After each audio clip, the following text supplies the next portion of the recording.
In the quiet hours of the night, she hosts a small radio show meant for insomniacs and lonely hearts. He becomes one of her regular callers, honest, thoughtful, and hidden behind a name that isn't his. By morning, they're strangers again, crossing paths without knowing the truth. This is a slow burn story about anonymous conversations, quiet bravery, and two people learning to show up as their real selves and finding love along the way. A Spark in the Night by 10 Chapters Studio. Chapter 1. The Ones Awake at Midnight. The city felt different after midnight. Slower, softer, like someone had lowered the world's heartbeat. Most people were asleep, but inside the small community radio station on the third floor of an old brick building, Aria Lane adjusted her headphones and leaned toward the microphone. "Good evening," she said, her voice warm but quiet, "and welcome back to After Midnight. If you're awake right now, you're not alone." It was her familiar opening line, yet it steadied her every time. Nights were only lonely when she felt like the silence swallowed her whole. Talking into the dark made it feel less empty. She tapped the console. Everything hummed. Everything worked. Still, the studio felt like its own small island, comforting but also a little too separate from the rest of the world. While soft instrumental music played between segments, Aria wrapped her hands around her mug of Kulm tea and glanced out through the window overlooking the dim street below. A taxi drifted past, its headlights smudging across the wet pavement. Somewhere out there, people were awake for their own reasons: heartbreak, shift work, restlessness, or thoughts that refused to quiet. And somewhere out there was the caller who hadn't phoned in all week. Not that she cared, that's what she told herself. But she noticed. She always noticed. The phone line blinked once, catching her off guard. Midnight callers were unpredictable. Some whispered secrets, some rambled, some cried, and once a man recited an entire poem he'd written about soup. She pressed the button. "You're on After Midnight. What's keeping you awake tonight?" A small silence pulsed through the line, followed by a breath she recognized instantly. "Hey, it's me." Her chest tightened. Him, the caller who went by Miles. Her favorite voice on the nights she didn't want to admit she felt alone. "You're calling late," she said, keeping her tone steady. "Or early, depending on how you look at it." He gave a soft laugh. It always sounded like it surprised him, like laughter wasn't something he used often these days. "Yeah, I wasn't sure if I should." "You don't have to bring anything heavy," she offered gently. "We can just talk." Another breath on his end. Paper rustled faintly. He was probably sitting on his bed or at a kitchen table, half in darkness. "It's been a weird week. The kind where everything feels wrong." She didn't push for details. People opened up when they weren't forced to. Instead, she said softly, "Sometimes the things that feel wrong are just the pieces that don't fit anymore." He went quiet, thoughtful, not withdrawn. "That's exactly it. I feel like I'm living someone else's life, pretending it's fine when it isn't." Her throat tightened at the honesty in his voice. She wasn't supposed to get attached. She wasn't supposed to care who these voices belonged to once she took off her headphones. But with him, she always cared. "What part doesn't feel like yours?" she asked. "Most of it," he admitted. "Work, my future, even how I act around people. It's like I'm tired of being the version of me everyone expects. Aria swallowed. She knew that feeling too well. Noticing it is the first step. A lot of people never do. He exhaled, not sad, but relieved, like someone had let a window open. I almost didn't call, he confessed. I didn't want to sound dramatic. You don't. You sound honest. A quiet laugh. You always know what to say. She wasn't sure that was true, but she appreciated it anyway. A small chime signaled the last minute of the segment. She'd have to wrap up, though part of her wished the world would stop long enough for him to keep talking. Aria? Thanks for being here. A pause. This show, it's the only place I ever say what I'm thinking. Her chest warmed, unexpected and too real. I'm glad you called. Maybe I'll call again tomorrow. Her pulse kicked. Only if you want to. I think I do.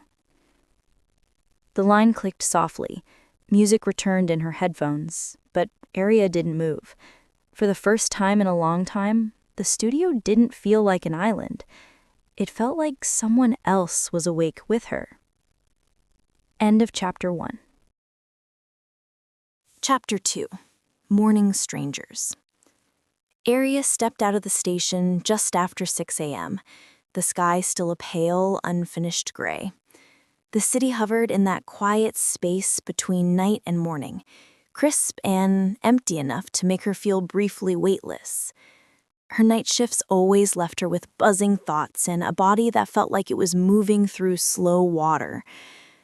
She tugged her coat closer and walked toward Harbor Brew, the small cafe she stopped at every morning. The place wasn't perfect. The lights flickered sometimes, the paint was peeling near the windows, and one of the tables had a permanent wobble no one bothered to fix. But it felt lived in and kind. She didn't need perfect. She needed somewhere soft to land. The bell chimed softly when she stepped inside. A young couple sat near the window sharing a muffin, both clearly more asleep than awake. An older man hunched over a crossword, his lips moving silently as he tested words in his head. The espresso machine hissed and sputtered, sounding mildly offended about being awake so early. And then, as always, that guy was there, the stressed one. He hovered near the counter, shifting his weight from one foot to the other, checking his phone like every notification might change his life.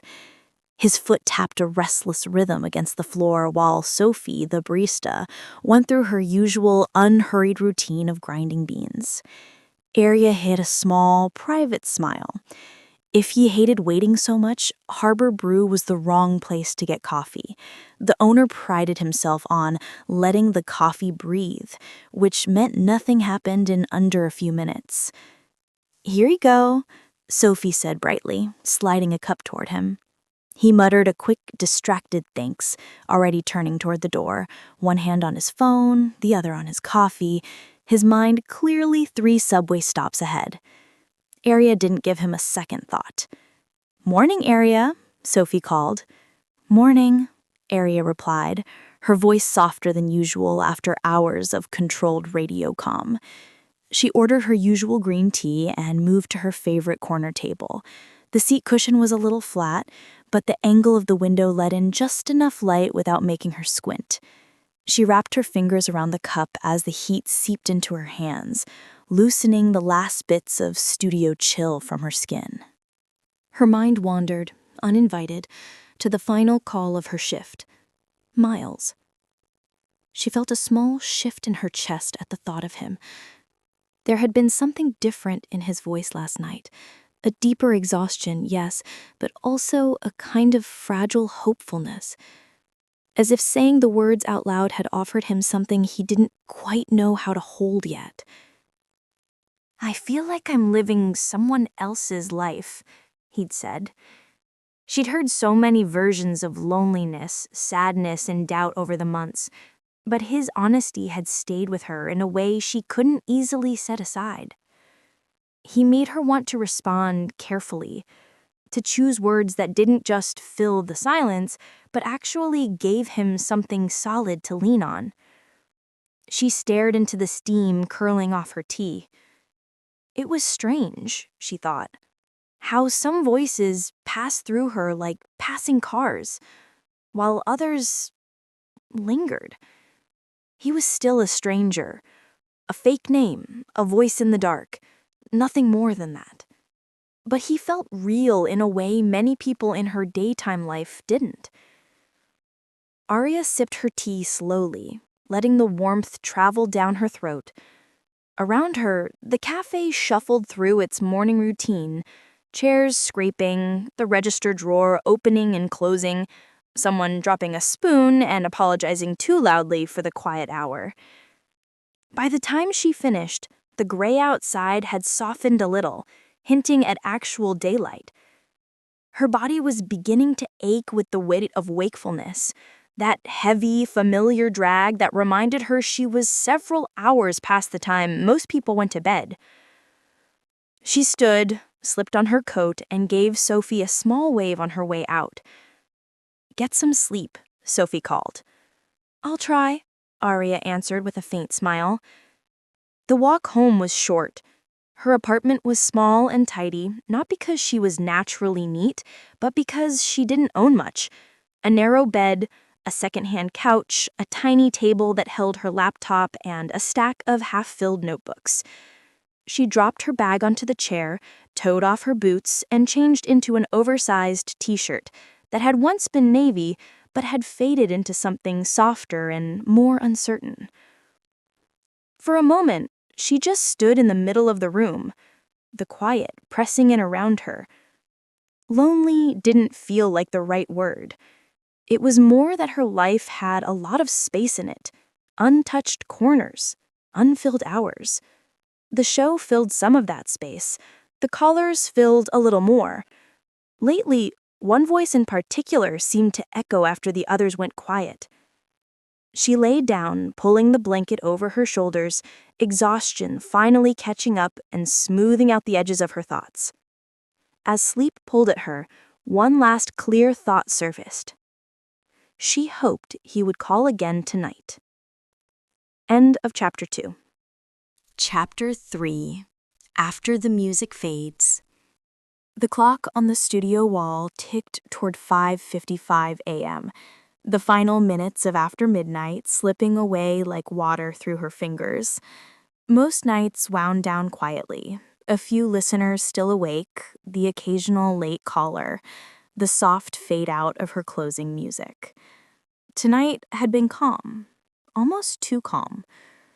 Arya leaned back in her chair, speaking into the dimness. "We're nearing the end of the hour. If you're still awake, try to give yourself permission to rest. It's okay to stop carrying things for a while." She reached for her mug, now cold, when the line blinked. Line 3. Her breath caught. Not dramatically, just enough. She pressed the button. "You're on after midnight. What's keeping you awake?" A pause, then a familiar inhale. "Hey, it's me. Miles." Arya's fingers tightened around the console edge. She kept her voice steady, professional, warm. "It's good to hear from you," she said softly. "It's been a pretty quiet night." "I almost didn't call," he admitted. His voice was tired in a way that sounded deeper than exhaustion. "I didn't want to bother you, but something happened yesterday, and I guess I didn't want to sit with it alone." Her chest tightened, not with worry, with the ache of wanting to help someone who wasn't hers to worry about. She glanced at the clock again. 2 minutes left. 2 minutes wasn't enough. "Tell me what happened," she urged gently. Another silence. His breathing made the line feel strangely intimate, close enough to touch, but impossibly far at the same time. "I realized I might be building my entire life out of fear, and I don't know how to undo that. The words hit her with a surprising weight. Miles, we don't have enough time on the air right now, but... His inhale sharpened, almost like a flinch. Right. Yeah. Sorry. Bad timing. No, she said quickly. Stay on the line. He hesitated. I'm going to close the show, she continued, but if you want to keep talking, I can switch you off air when the segment ends. You'll still be connected, just not broadcast. Are you sure? His voice was small, vulnerable in a way that made her heart lift and ache. I'm sure, she said. A beat. Okay, he whispered. She pressed the hold button and forced her voice into closing mode, warm and smooth, even though her pulse thudded with unusual awareness. Thank you for spending your night with us tonight. This is Arya Lane, wishing you rest and gentleness until we meet again. Good night. The theme music rose. The red on-air light clicked off. She exhaled, softly enough only she could hear. Then she switched his line from the broadcast channel to the studio's private one. Miles, are you still there? I'm here, he said, almost too quickly, like he'd been afraid she'd disappear. Her shoulders relaxed. Tell me what happened. He took a shaky breath. I had this moment at work yesterday. I was talking to my boss, and I said all the right things, nodded at all the right times, did what I was supposed to do. He paused. And I realized none of it felt like me, not even a little.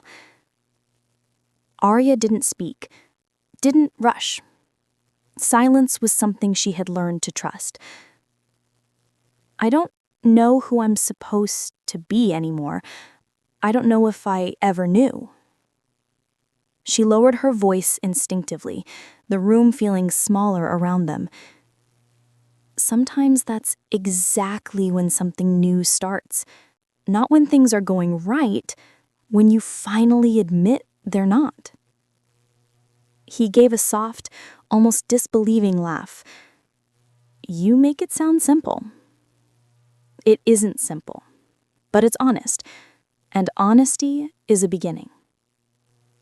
There was a long, gentle quiet. Thank you, he said. For this. For not rushing off. You're not keeping me from anything, except maybe sleep. Another small laugh. Sorry. It's okay, she murmured. Then she heard rustling. Keys? Paper? He exhaled sharply. I'm going to be late, he groaned. I didn't realize what time it was. Oh, then go, she said quickly. I don't want to hang up, he said before catching himself. I mean, I just liked talking to you. Her throat tightened. You can call again, she said softly. After tomorrow's show if you want. Same line. I'll be here. A breath. Warm. Grateful. I will, he said. The line clicked off. Arya sat still for a long moment, the studio quiet around her, her chest too full and too fragile at the same time. When Arya finally stepped out of the station, the sky had shifted from deep gray to a lighter, softer blue. She was running a little later than usual, not by much, just enough for the city to feel more awake. Walking toward Harbor Brew, she braced herself against the cool air. Inside, the cafe had already begun to fill with early customers. The couple by the window was sharing their muffin. The crossword man was deeply focused. Sophie hummed behind the counter, but the stressed guy wasn't there. She barely noticed, assuming her slight delay had shifted the morning rhythm. She ordered her tea, found her usual seat, and wrapped her hands around the warm cup. Her mind wasn't on the cafe at all. It was on the voice that had stayed with her long after the music faded. End of Chapter 3. Chapter 4. The Space After. The night moved slowly, but Arya's pulse didn't match its pace. After midnight was calm, a few soft callers, a couple of songs that wrapped around the quiet, but beneath her practiced composure, she kept feeling small flickers of expectation she pretended not to notice. He might call again tonight. She told herself not to wait for it, not to count on it, not to read anything into the way she found her eyes drifting to the blinking phone panel more often than usual. Still, every time a line lit up, her heart lifted just slightly, and every time it wasn't him, she felt that same lift settle back into her chest. By 5:58 a.m., she tried to center her breathing, tried to focus on the caller describing her insomnia, tried not to glance at the clock again. She failed. A few more soft goodbyes, a final song cued, and the studio's clock clicked to 5:57. Too late? Maybe. She swallowed and leaned toward the mic. "We're almost at the end of the hour," she said gently. "If you're awake, I hope you can rest soon. And if today is difficult, I hope you find one thing that makes it feel a little lighter." The last song drifted under her words, filling the small room with the soft piano line. She switched to the track list to prepare her closing. At 5:58, a light blinked. Line 3. Her breath stilled. Her hand hovered only half a second before she pressed the button. "You're on after midnight. What's keeping you awake?" A small pause. And then, "Hey." His voice was quiet, rough at the edges. "It's me." Relief hit her gently, like a warm hand settling between her shoulder blades. "You're calling late," she murmured. "Yeah," he said with a breathy laugh. "I've been sitting here for 15 minutes, trying to convince myself to pick up the phone." Her lips curved. "I'm glad you did." He hesitated, as if the truth was close, but not quite ready. "I didn't want to bother you again, but I didn't want to end the day with everything still stuck in my chest." Her throat pulled in a way she didn't entirely understand. "We have about a minute," she said, glancing at the clock. "But if you can hold—" "I can," he said immediately. She put him on hold, switched her voice smoothly into her closing cadence, and let the final notes of the show drift through the studio. "Thank you for spending your night with us. This is Aria Lane, wishing you rest and gentleness until next time. Good night." The on-air light dimmed. She exhaled, then toggled him back into the private line. "Miles?" "I'm here," he said, softer now. "I wasn't sure if you'd still want to talk." Her shoulders relaxed. "You stayed on hold. That tells me you did." He let out a small, shaky laugh, the kind that came from being seen a little too clearly. "I had a moment today. Not a crisis, just clarity. And it scared me." "What kind of clarity?" "That I've been living a version of myself I don't even like." A pause. "And I don't know how to get out of it." She didn't fill the silence. She let him feel the space, not the pressure. "Miles," she said softly, "you don't have to solve your whole life at once. But admitting something isn't right, that's the first step. Most people never get that far." He breathed out slowly, a sound almost like relief. "I don't talk like this with anyone else." he confessed. You don't have to, she replied gently. Not all truths are meant for everyone. Another quiet stretch. Her eyes softened. I'm here, on this line. When you call at the end of the show, this system holds the connection. We can talk until you need to go. He let a hint of wonder enter his voice. Feels like a small loophole in the world. Maybe it is, she said. They talked for several minutes about fear, about pretending, about the exhaustion of constantly performing versions of yourself for the sake of others. Then she heard the faint rustle of fabric and keys. Oh no, he groaned quietly. I'm going to be late again. Then go, she told him. You have a life to get to. He hesitated. I'll try to call tomorrow, if that's okay. It's okay, she said softly. Good luck today. He laughed under his breath. I think I needed that more than you know. The line clicked off gently. Arya sat still for a moment, letting the quiet settle around her. When she stepped into the morning air, the sky had softened to a pale blue. She walked to Harbor Brew, a little later than usual, into a hum of early customers. The couple was sharing their muffin, the crossword man scribbled fiercely, Sophie hummed behind the counter, and the stressed guy wasn't there. She hardly noticed, assuming she was off her normal timing.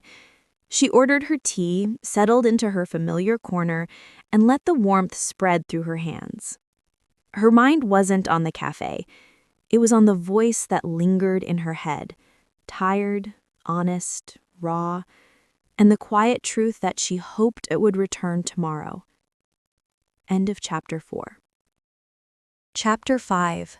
The Things They Don't Say Out Loud. The next night, Arya felt it as soon as she stepped into the studio, a quiet hum under her ribs she wasn't ready to name. She told herself the night would unfold like any other. She had a show to run, callers to help, a voice to keep steady. Nothing more. But she kept glancing at the phone panel anyway. The callers that night drifted in gently. A lonely student whispering from a dorm room, someone struggling through a breakup, an older man talking about the silence in his apartment. Arya guided them with the same soft steadiness she gave everyone. Still, beneath her voice lived a quieter question. Will he call tonight? By 5:50 a.m., it had become a small, persistent awareness. At 5:56, line 3 blinked. Her breath lifted just slightly. You're on after midnight. What's keeping you awake? A familiar inhale, quiet but unmistakable. Hey, he said. It's me. Her chest warmed. Hi, Miles. You sound tired, he murmured. It's been a long night. Yeah, he exhaled. Same here. We don't have much time on air, but tell me one thing. How was your day? A tiny, vulnerable silence. Then, better because I knew I'd talk to you. She swallowed. Miles, hold for me. Yeah, I'm here. She placed him on hold, wrapped up the show with practiced calm, and waited for the on-air light to click off before switching him into the private line. Miles? I'm still here, he said immediately, a little relieved, a little shy. So, she said softly, what happened today? He let out a breath. Nothing dramatic, just more realization than I wanted to deal with. She didn't rush him. I kept thinking about what we talked about, he admitted, about feeling like I'm living the wrong version of myself. That's not an easy thought to sit with. No, he said softly, but talking to you makes it feel less heavy. A silence stretched. Warm, not awkward. "Can I ask you something?" he said suddenly. "Of course." "What do you do after work? When the show ends?" Her answer was simple. "I go to a cafe, get tea, watch people start their day." He smiled in his voice. "That sounds peaceful." "It is," she said. "Most days." "What about you? What do you do after your workday ends?" He gave a short, embarrassed laugh. I get home and crash. Like actually collapse onto the couch. I'm dead to the world for a few hours." Her breath softened. "Then I wake up in the middle of the night, wide awake, mind racing. That's usually when I turn on the radio." She didn't speak. Just let the truth settle between them. "It's weird," he said quietly. "Nighttime feels different when you're awake for the wrong reasons." She understood that more than she wanted to admit. "Miles?" "Yeah?" "You're not alone in that." Then he asked, in a voice almost too hesitant, "Do you ever feel lonely?" She hadn't expected the question. She didn't armor herself, didn't deflect. "Yes," she said honestly, "a lot more than people think." He didn't respond right away. He didn't fill the silence. He just let her answer exist. "You don't sound alone," he said eventually, softly. "That's because you hear me when I'm being strong for other people," she said, "not when I'm the one who needs someone." Something in the quiet shifted, a new closeness forming in the dark between them. "Arya?" he said finally. "Yes?" "I like talking to you, maybe more than I should." Her breath caught, just slightly. "As long as we stay here," she said, softly, "in this space, we can keep talking." He exhaled, warm, relieved. "I'm glad." Another small silence, warm, not empty. "I should go," he said reluctantly. "I don't want to be late again." "You should," she said. Neither of them moved to hang up. "Tomorrow?" he asked. "Tomorrow," she whispered. The line clicked off gently. Arya leaned back in her chair, her chest full of something she didn't have a name for yet. She didn't know his face, his world, or anything that would make sense in daylight. But she knew his voice. She knew his truths. She knew the softness he kept hidden from the rest of his life. And for now, that was enough. End of Chapter 5. Chapter 6.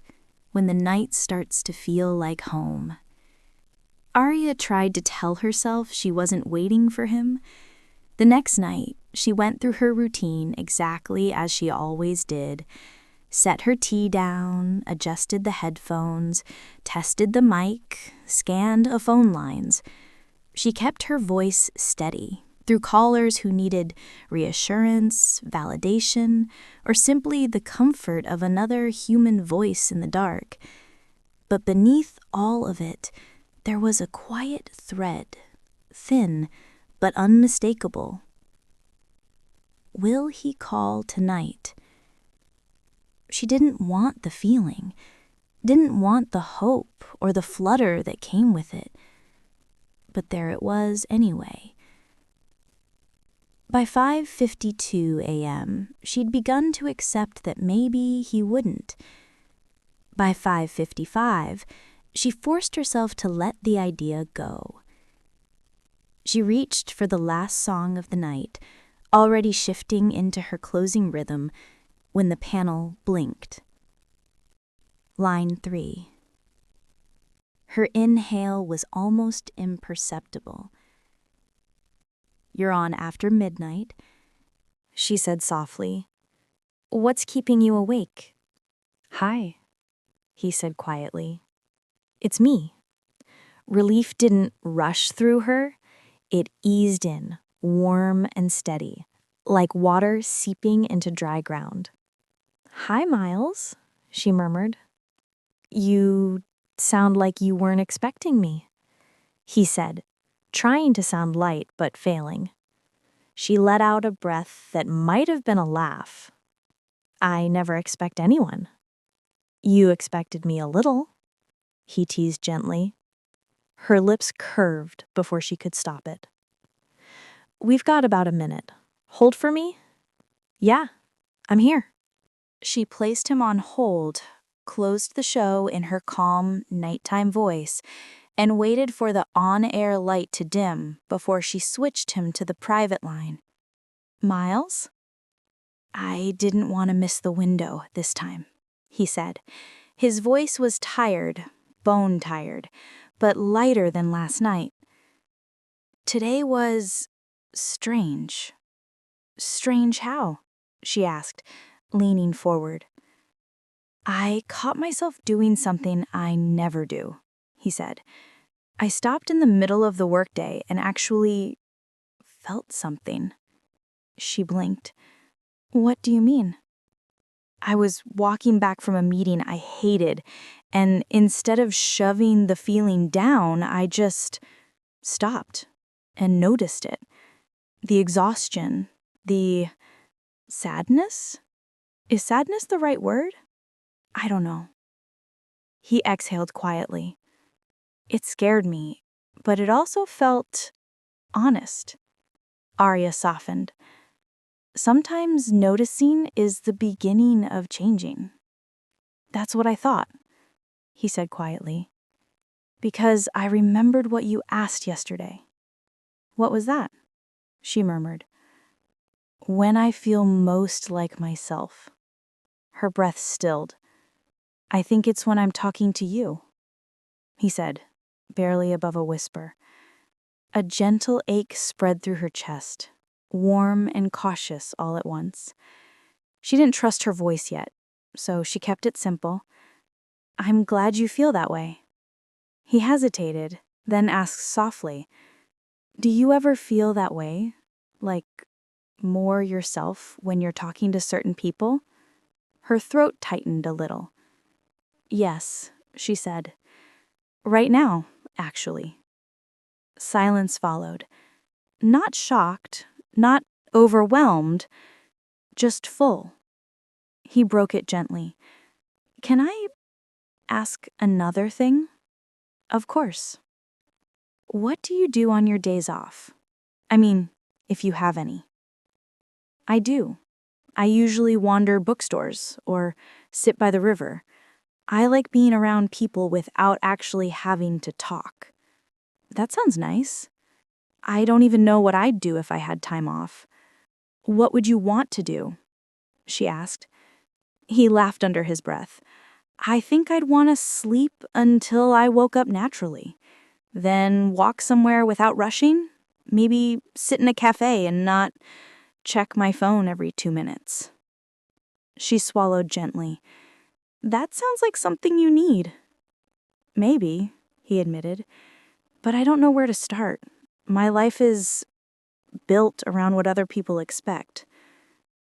Her voice dropped, and "Who expects something from you right now?" He hesitated, and she could hear the heaviness in it.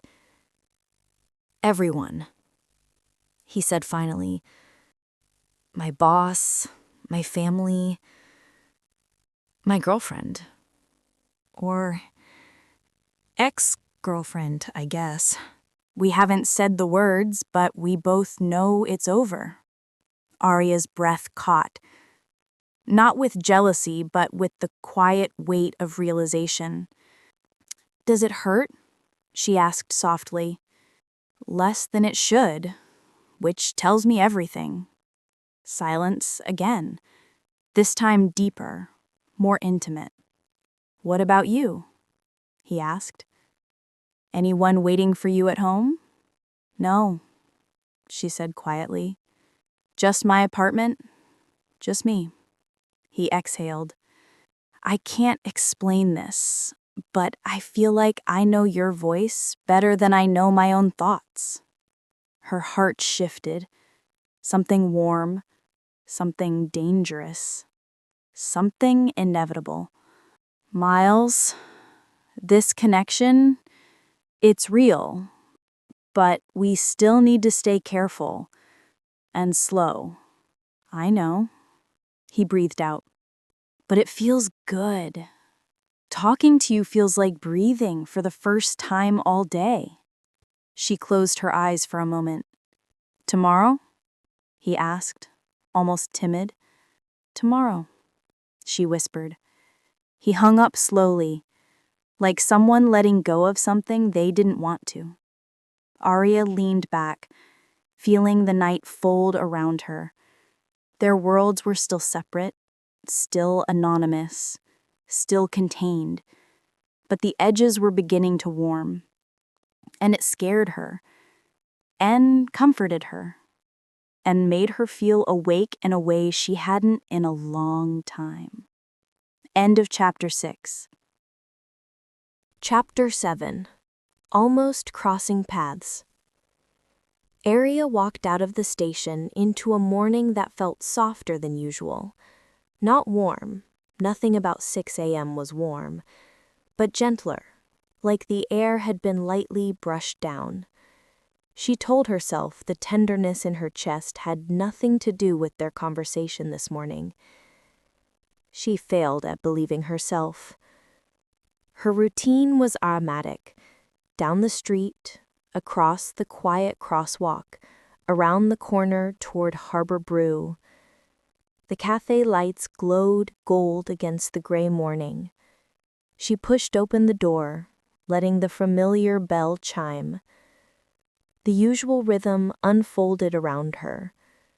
The couple by the window was already sharing a muffin. The crossword man was sharpening his pencil with unnecessary aggression. Sophie hummed as she wiped down the counter. Arya stepped toward the register and paused. The stressed guy was there. The one she'd seen on countless mornings, foot tapping, phone glued to his hand, impatience radiating off him like static. Except today, to her surprise, he wasn't rushing at all. He sat in the far corner, a book open in front of him. Shoulders loose, posture calm, no frantic gestures, no shifting from foot to foot, no repeated glances at the door, as if time might explode on him. Just sitting, reading, breathing. Arya blinked, caught off guard by the unfamiliar softness in his presence. "Morning, Arya," Sophie said, pulling her attention back.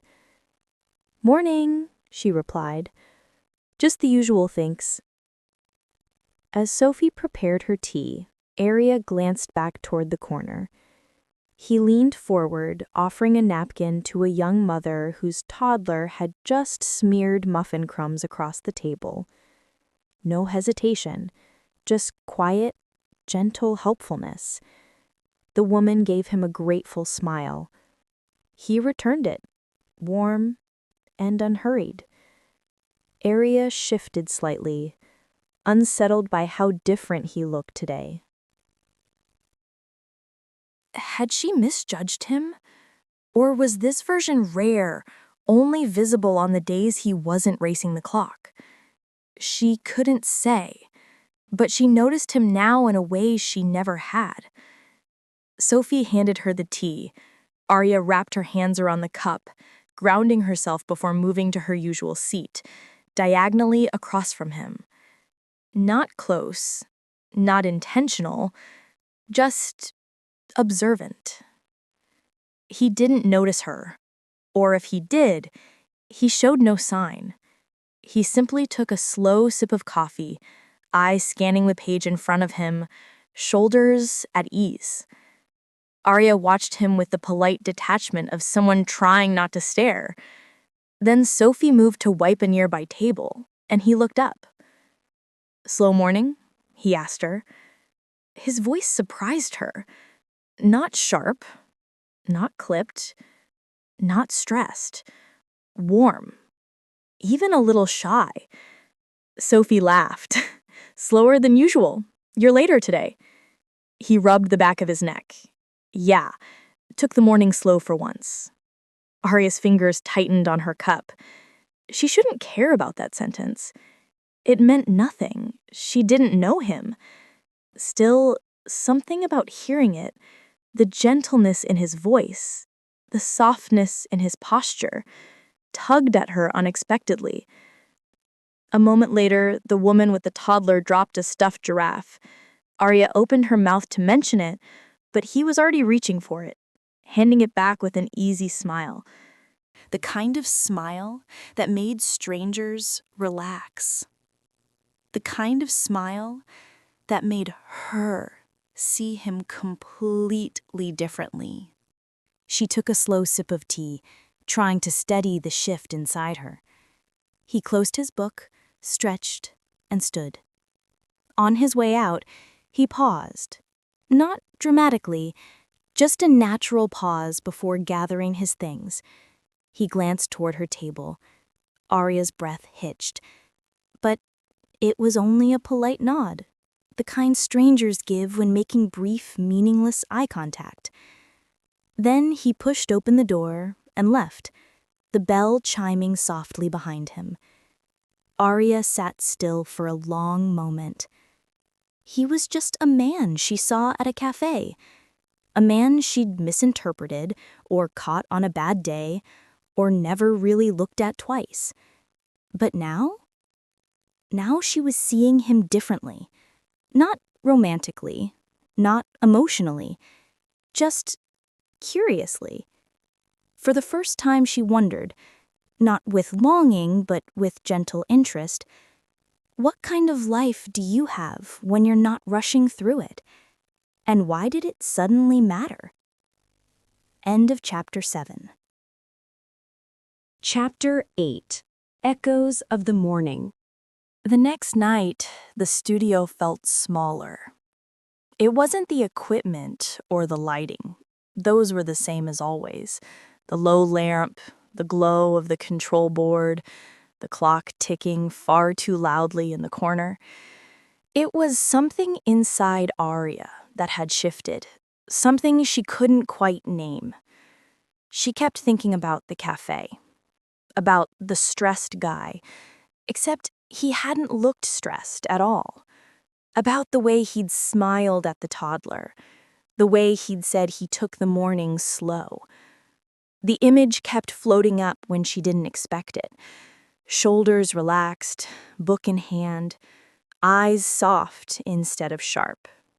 She'd seen hundreds of strangers in that cafe, but that version of him had stayed with her.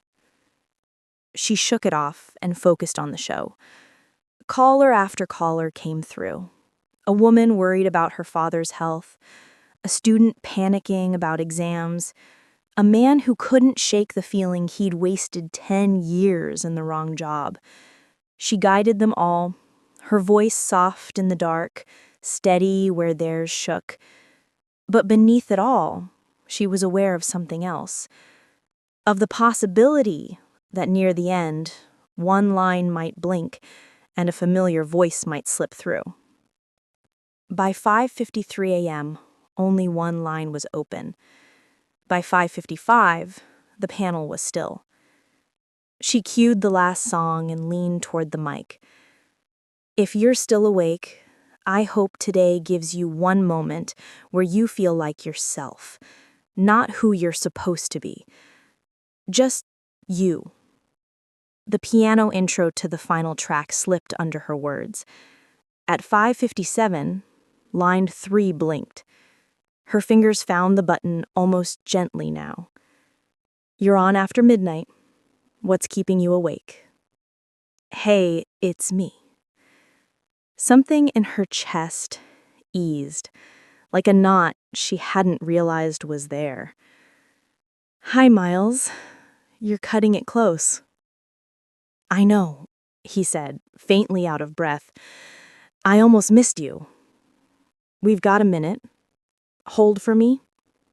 Yeah, he replied. I'll be here. She put him on hold, closed the show with practiced warmth, then waited for the on-air light to dim. When it did, she switched him into the studio line. Miles? I'm here, he said. His voice sounded different tonight. Tired, yes, but not in the same way. Less numb, more alive and unsure. How are you? She asked. He let out a breath that wobbled slightly. I did something strange today. Strange how? She asked. I didn't rush, he said. For once. She leaned forward, elbow on the console. What did you do instead? I don't know what happened after we talked. I was tired, but I wasn't foggy. I felt more awake than I have in, God, years. So instead of launching into another morning on autopilot, I called in and said I'd be in late. Or maybe not at all. He gave a soft, almost embarrassed laugh, and then I just took the morning, walked slower, gave myself space I never take. That sounds nice, she said quietly. It was, he murmured. Strange, but nice. She tucked her leg beneath her, settling deeper. What did you do at the time? I went to a little cafe, sat down for once, didn't rush, actually tasted my coffee, watched people start their day. It felt simple. Aria's heartbeat thudded once, not loudly, but enough to notice. A cafe, a slow morning. For a split second, something in her mind flickered. Could it have been? No. That was ridiculous. Just a coincidence. People went to cafes every morning. She pushed the thought away before it could form into anything real. That sounds like a good morning, she managed softly. It was, he replied. More than I expected. She let that settle between them for a moment. Then he spoke again, voice quieter. I also talked to my girlfriend. Or ex. Or whatever she is now. Her chest tightened. Not out of jealousy, but empathy. How did it go? She asked. We didn't fight, he said. We just told the truth. We're tired. We stayed because it was easier than admitting it didn't fit anymore. That must have been hard. It was, he said. But it felt like taking off a jacket that never fit right. You're cold afterward, but you can finally move your shoulders. She breathed slowly. I'm sorry, and I'm glad you were honest. He exhaled. I don't know what I want now. I just know I don't want to go back to being numb. That's a start, she whispered. Do you ever wish someone would look at your life and say they see you, even the parts you don't say out loud? She closed her eyes briefly. Yes, she said. More often than I admit. He inhaled, sharp with emotion. If it counts. I see you. Even if I don't know your face. I hear you. Something in her chest ached beautifully. It counts, she whispered. They stayed in silence. The warm, fragile kind. Eventually, he said, "I should probably go. I need to at least pretend to be responsible tomorrow." She smiled. "Small steps still count." "So do small connections," he murmured. Her breath caught. "Tomorrow?" he asked gently. "Tomorrow." The line clicked off. Arya sat in the quiet studio, thinking of a morning where a relaxed, quietly kind man sat in a cafe, and a voice in the dark who told her truths no one else heard. She didn't assume anything. Wouldn't. Couldn't. But somewhere, deep inside, a small thread pulled them closer. Not touching, not yet, but drifting. End of chapter 8. Chapter 9, Something Beginning. The morning felt different before she even stepped inside the cafe. Arya pushed open the door to Harbor Brew, expecting the familiar calm that usually followed a night on air. Instead, something inside her tightened. Anticipation or nerves, she couldn't tell. The couple by the window was there, the crossword man already scowling, Sophie humming as she rearranged muffins. Everything ordinary. And then her eyes drifted across the tables and caught on someone seated near the counter. The stressed guy. Only not stressed today. His shoulders were relaxed, posture easy, fingers resting on an open notebook beside a steaming mug. Up close, something about him looked softer, different, almost familiar in a way she couldn't place. A strange flutter rose in her chest. For one brief, foolish heartbeat, she wondered, could it be him? No, ridiculous. She was tired. She was imagining things because she wanted answers she didn't have. She forced herself to look away and stepped toward the counter. "Morning, Sophie," Arya said. "The usual, please." "Morning! You look frozen," she laughed. "Feels like it," Arya muttered, rubbing her hands together. "You need a scarf the size of a blanket," Arya laughed softly. "Don't tempt me." They chatted lightly, nothing serious, until a soft scrape behind her, a chair shifting, a breath drawn in, close, and hesitant. And then, "Arya?" She turned instantly. He was looking at her, really looking, eyes wide and warm in a way that hit straight through her.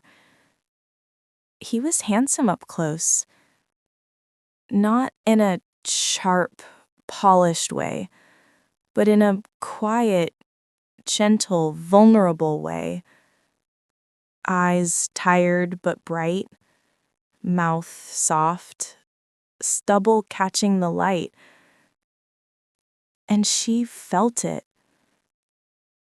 A spark, a pull, something beginning. "Sorry," he blurted. "I heard Sophie say your name and it just came out. I didn't mean to interrupt."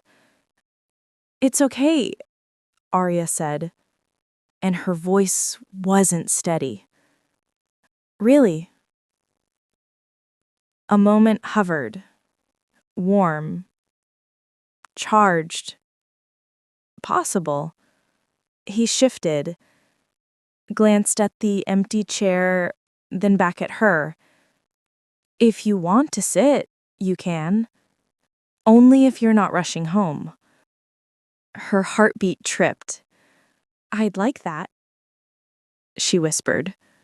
She took her tea, walked to his table, and slid into the chair. Suddenly, she was hyper-aware.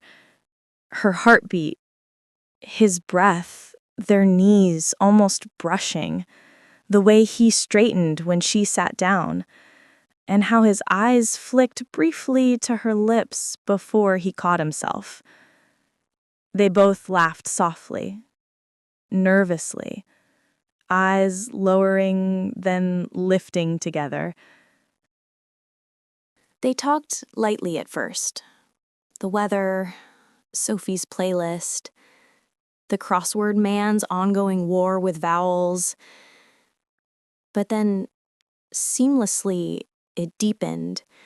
He told her he'd taken a few days off, real days off, for the first time in years. Not sick days, not pretend work-from-home days, actual vacation days he'd never dared use. I didn't even know how many I'd accumulated, he admitted with a shy laugh. Guess that's what happens when you don't stop. She told him how she loved the quiet hours when the world slept. He said he was tired of living like everything was urgent. She admitted she sometimes forgot how to feel seen. He listened like no one else did. She opened up like she hadn't meant to. It was warm, easy, ridiculously natural. At one point he said something only mildly funny, and she laughed too loudly. He looked stunned, then pleased. Her cheeks warmed. Up close, he was even more handsome. Eyes that crinkled, hair falling slightly out of place, a softness in his smile that made my chest ache. Hours slipped by without either noticing. The cafe emptied, refilled, emptied again. They stayed in their own small universe, leaning closer without realizing it. Eventually, she blinked at the time. It's almost noon. Miles looked genuinely shocked. We've been talking for that long? Looks like it. They stood, together, almost reluctantly. Arya, he said, nerves tugging at the edges of his voice. Do you want to do this again? On purpose this time. Her breath caught. Yes, she said instantly. I'd really like that. A warm, relieved smile spread across his face. Tonight? He asked, voice low. Since it's a weekend, we could stay out a little later. You can sleep in tomorrow, right? Something warm and hopeful bloomed inside her. Yeah, she whispered. Tomorrow I get the whole morning to myself. His smile deepened, slow, full, real. Then I'd really like to see you tonight. She felt her pulse flutter. Me too. They stepped outside together, the cool air brushing her cheeks, waking her just enough to feel everything more intensely. I'll text you, he said, then realized, flustered, once you give me your number. That came out backwards. She laughed softly, handing him her phone. Their fingers brushed. Her breath hitched.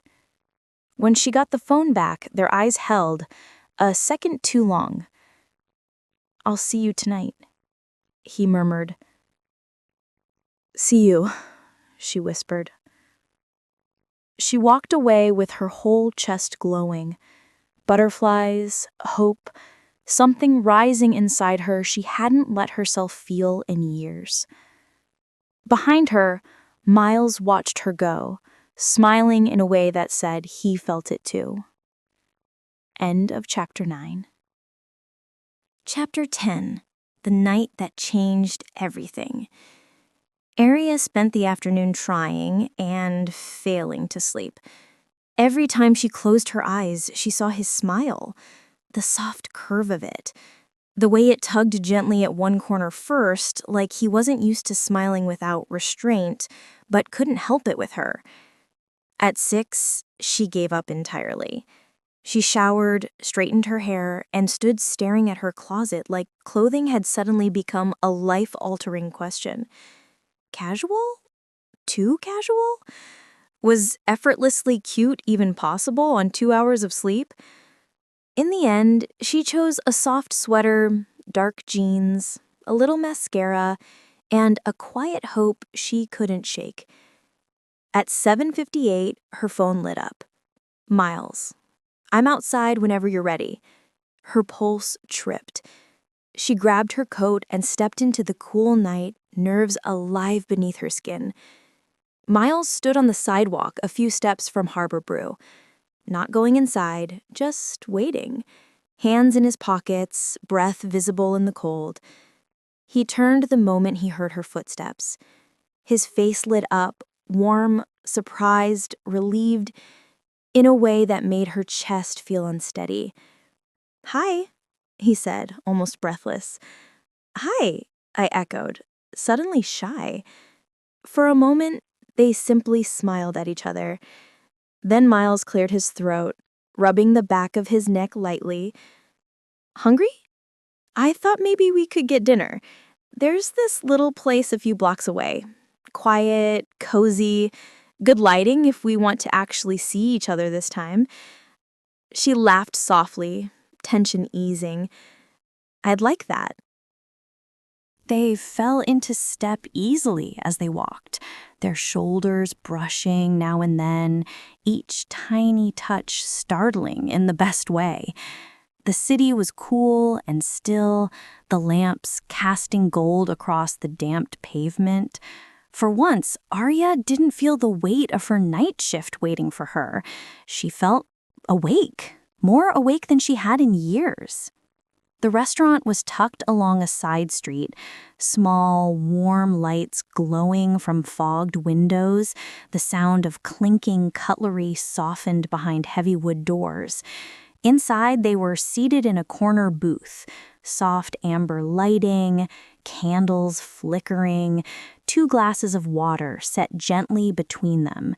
And suddenly, they were both aware of everything. His knee brushing hers under the table, her fingers smoothing her sweater, his eyes flicking down to her mouth, her breath catching without meaning to. They both laughed at their simultaneous awkwardness, and then they talked. At first, lightly. Food, music, the strange little habits they'd collected over the years. But soon it deepened, the way it always did with them. He told her how he'd forgotten what it felt like to take a breath that wasn't tied to responsibility. She told him how lonely the world sometimes felt at 4 a.m., even when she was surrounded by voices. He spoke honestly. More honestly than he'd expected. She listened fully, more fully than most ever did. Dinner stretched long, then coffee, then dessert neither really needed. Hours passed without them noticing. Eventually, they left the restaurant, stepping into the cool night again, walking slowly past the quiet shops and the soft lamp-lit trees. Their hands brushed now and then, accidental at first, then not so accidental. At the harbor walkway, the water stretched out dark and glassy. Lamps lit the pier, casting silver ripples across the boats. Miles slowed. So did she. "Can I tell you something?" he said softly. Arya looked up at him. "Of course." He hesitated, just long enough for vulnerability to show. "I don't think I've felt this way around someone in a long time. Maybe ever." Her chest tightened. Not in fear, in recognition. "I haven't either," she whispered. They stopped walking completely. He turned toward her, the harbor lights reflecting in his eyes, making them look warmer, deeper. Tonight, he said quietly, "being with you just feels right. Like something I didn't realize I was missing until it was suddenly here. Her breath trembled. That's exactly how it felt for me. He stepped closer, not enough to overwhelm, just enough that she felt his warmth. His chest rose on a shaky inhale. I should probably say something smooth right now, but my brain's not cooperating. She laughed, soft, nervous, full of warmth. Mine isn't either. He smiled at the ground, then lifted his gaze again, eyes searching hers carefully. Is it okay if I... He began. She nodded before he finished. Yes. He exhaled unsteadily, lifting a hand to gently brush a strand of hair behind her ear, a touch so careful it made her heart ache. He was close now, close enough that she felt his breath, close enough that every second stretched sweet and heavy between them.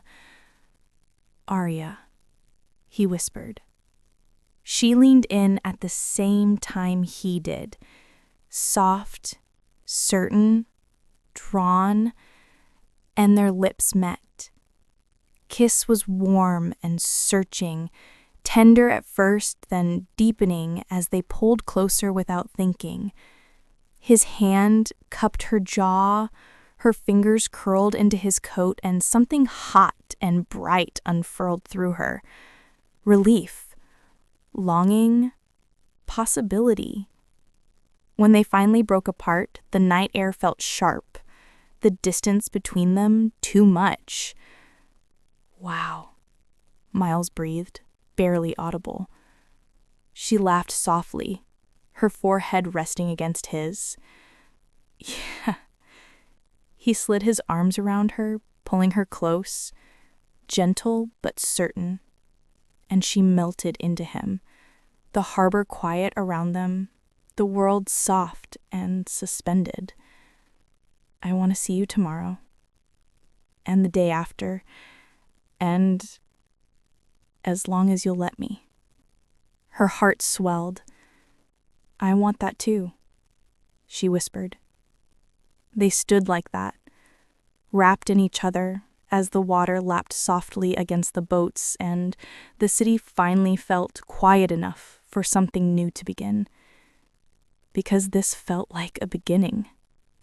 Something she hadn't dared hoped for, something real and warm and breathtakingly possible. End of chapter 10. If you enjoyed this story, please take a moment to like the video and subscribe to the channel. New romantic audiobooks like A Spark in the Night are posted regularly. Quiet stories about connection, hope, and second chances.